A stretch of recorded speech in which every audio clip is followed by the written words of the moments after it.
തെരഞ്ഞെടുപ്പിൻ്റെ തിരക്കുകൾക്കിടയ്ക്ക് പറയാൻ വിട്ടുപോയൊരു സംഭവമാണ്.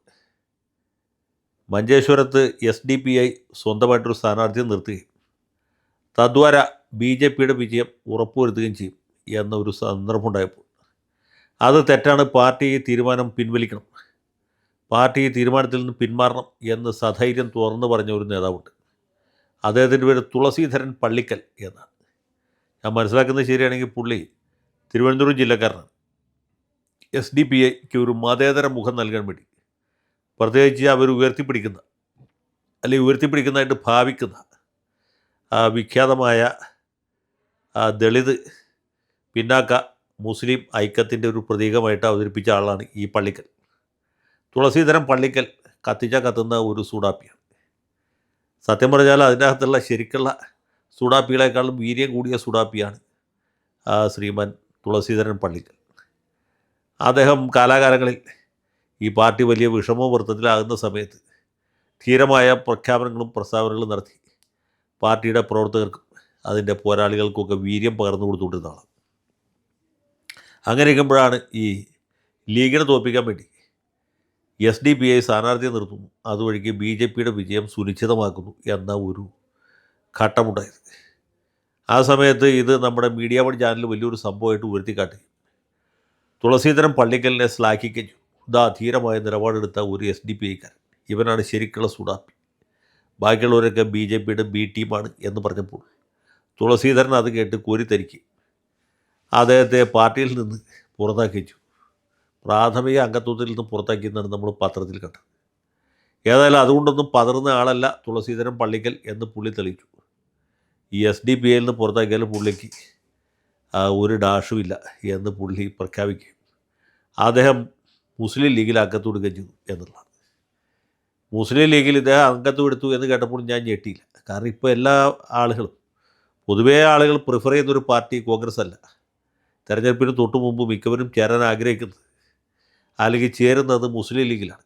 കാരണം കോൺഗ്രസ് വെച്ചാൽ ഒരു കുത്തഴിഞ്ഞ പുസ്തകമാണ്, അതിൽ ചേർന്നിട്ട് ഒരു കാര്യമില്ല. തുളസീധരനെ പോലെ ഒരു നേതാവ്, ഒരു ദളിത് നേതാവ് കോൺഗ്രസിൽ ചേർന്നാൽ യാതൊരു സ്വീകരണവും കിട്ടുകയില്ല എന്നുള്ള കാര്യം പ്രസിദ്ധമാണ്.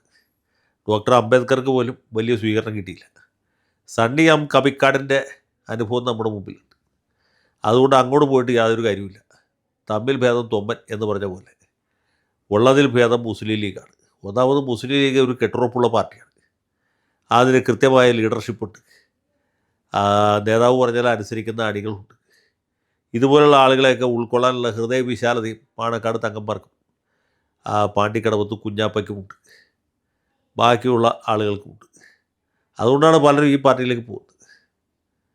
അങ്ങനെ കഴിഞ്ഞ ദിവസം നമ്മുടെ ഞരളത്ത് ഹരിഗോവിന്ദൻ മുസ്ലിം ലീഗ് ചേർന്നത് നമ്മൾ കണ്ടു.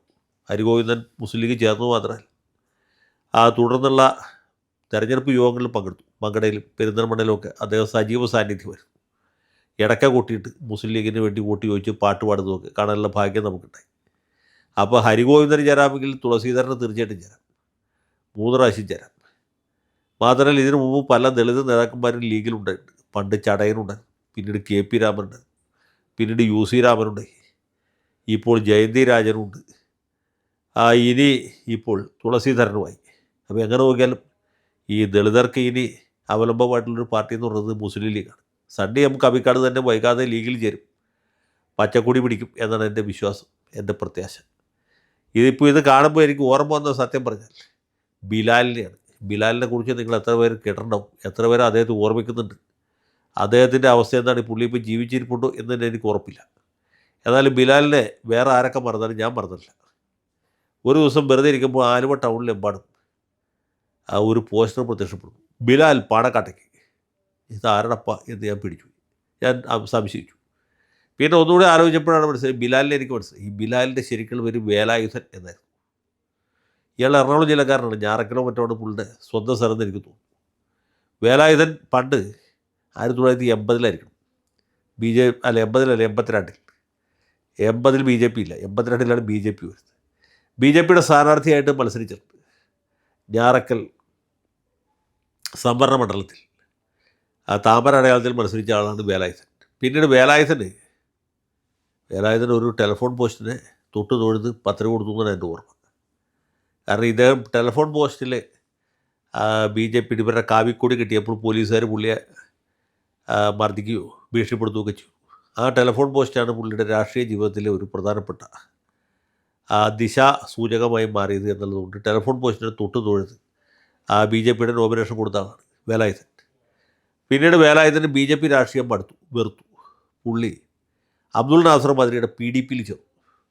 ആ പാർട്ടിയിൽ പ്രവർത്തിക്കുന്നതിനിടയ്ക്ക് പുള്ളിക്ക് ഹിന്ദു മതത്തോടും വലിയ വിരക്തി ഉണ്ടായി. പുള്ളി മുസ്ലിമായിട്ട് പരിവർത്തനം ചെയ്തു. നമ്മുടെ രാജ്യത്ത് ഭരണഘടന അനുസരിച്ച് ഇതൊക്കെ അനുവദനീയമാണ്. അങ്ങനെ അദ്ദേഹത്തിൻ്റെ പേര് ബിലാൽ എന്നായിട്ട് മാറി. ബിലാൽ അബ്ദുൾ നാസർ മദനിയുടെ നിഴൽ പോലെ കുറേ കാലം നടന്നു. കുറച്ച് കഴിഞ്ഞപ്പോഴാണ് പെട്ടെന്നൊരു ദിവസം ബിലാൽ പാണക്കാട്ടേക്ക് എന്ന പോസ്റ്റർ ആലുവ ടൗണിൽ കാണുന്നത്. ഞാൻ അന്വേഷിച്ചപ്പോൾ ആലുവയിൽ മാത്രമല്ല, കേരളത്തിലെമ്പാടും ഈ പോസ്റ്റർ ഒട്ടിച്ചിട്ടുണ്ട്. വ്യാപകമായി പോസ്റ്ററുകൾ ഒട്ടിയിരിക്കുന്നു. അത് 2001 കാലത്തായിരിക്കണം, അല്ലെങ്കിൽ അതിന് ശേഷമായിരിക്കും. ഏതായാലും 2006 മുമ്പാണ്, അത് ഉറപ്പാണ്. 2000-നും 2006-നും ഇടയ്ക്കുള്ള സമയത്താണ് പെട്ടെന്ന് ഈ പോസ്റ്റർ ഒരു ദിവസം പ്രത്യക്ഷപ്പെടുക, ബിലാൽ പാണക്കാട്ടേക്ക്.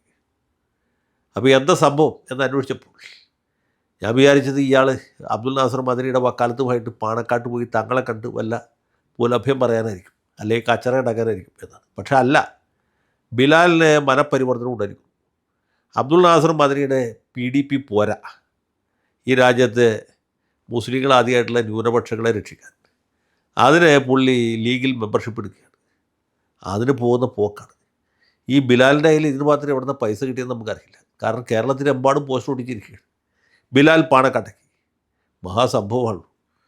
പാണക്കാട്ടേക്കുള്ള പാത എന്ന് പറഞ്ഞ് ബിലാലിന് വേണ്ടി ഒരു പുസ്തകം എഴുതാവുന്നതാണ്. ഏതായാലും ബിലാൽ പാണക്കാട്ട് പോയി മെമ്പർഷിപ്പ് എടുത്തു എന്നുള്ളത് സത്യമാണ്. പിന്നീട് പുള്ളിക്ക് എന്ത് പറ്റിയെന്നറിയില്ല. ഇതുവരെ പുള്ളിയെ പറ്റി ഒന്നും കേട്ടില്ല. ഒരുപക്ഷെ ഞാൻ കേൾക്കാത്തതുകൊണ്ടായിരിക്കും, അല്ലെങ്കിൽ അദ്ദേഹത്തെക്കുറിച്ചുള്ള വാർത്തകൾ ഞാൻ കാണാത്തതുകൊണ്ടായിരിക്കും അദ്ദേഹം ഇപ്പോഴും ലീഗുകാരനായിട്ട് തുടരുന്നു എന്നാണ് എൻ്റെ വിശ്വാസം. അപ്പോൾ ഏതായാലും തുളസീധരൻ ബിലാലിൻ്റെ പാതയിലാണ്. പാണക്കാട്ടേക്കുള്ള പാത എന്ന് പറഞ്ഞ് തുളസീധരൻ വേണമെങ്കിൽ ഒരു പുസ്തകം എഴുതാവുന്നതാണ്. അങ്ങനെ അദ്ദേഹം എഴുതുമെന്ന പ്രത്യാശയോടെ ഈ എപ്പിസോഡിലൂടെ അവസാനിക്കുകയാണ്. ഇനിയും ഇതുപോലുള്ള കൗതുക കാഴ്ചകളുമായിട്ട് മറ്റൊരു ദിവസം കാണാം.